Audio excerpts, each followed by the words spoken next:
అందరికీ శుభోదయం.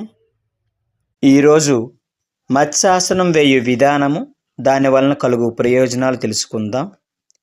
ఈ మత్స్యాసనాన్ని ప్రతిరోజు అభ్యసించడం వలన శరీరం యొక్క ఫ్లెక్సిబిలిటీ పెరుగుతుంది.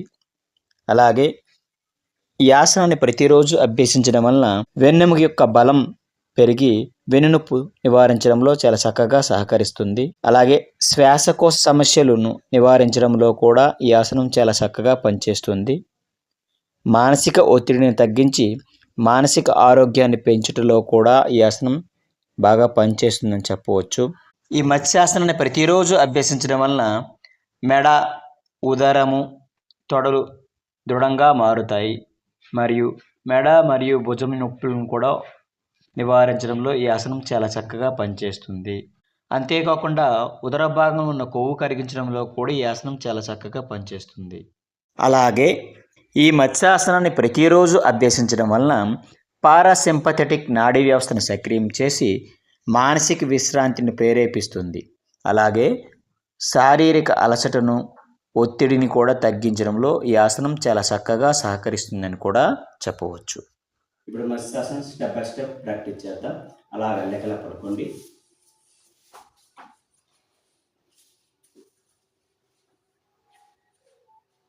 రెండు చేతులు శరీరానికి దగ్గరగా తీసుకురావాలి.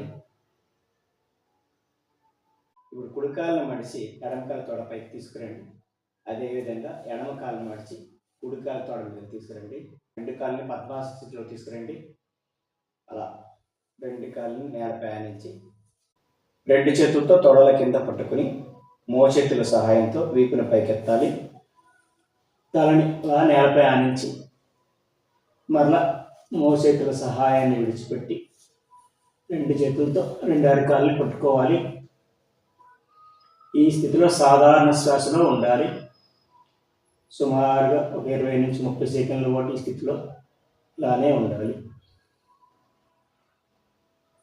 1, 2, 3, 4, 5, 6, 7, 8, 9, 10, 11, 12, 13, 14, 15, 16, 17, 18, 19, 20, 21, 22, 23, 24, 25, 26, 27, 28, 29, 30.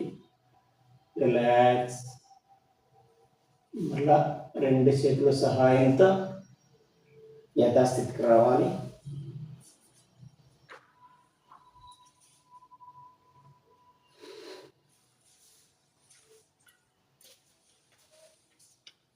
ఈ విధంగా ప్రతిరోజు అభ్యసించడానికి ప్రయత్నం చేయండి.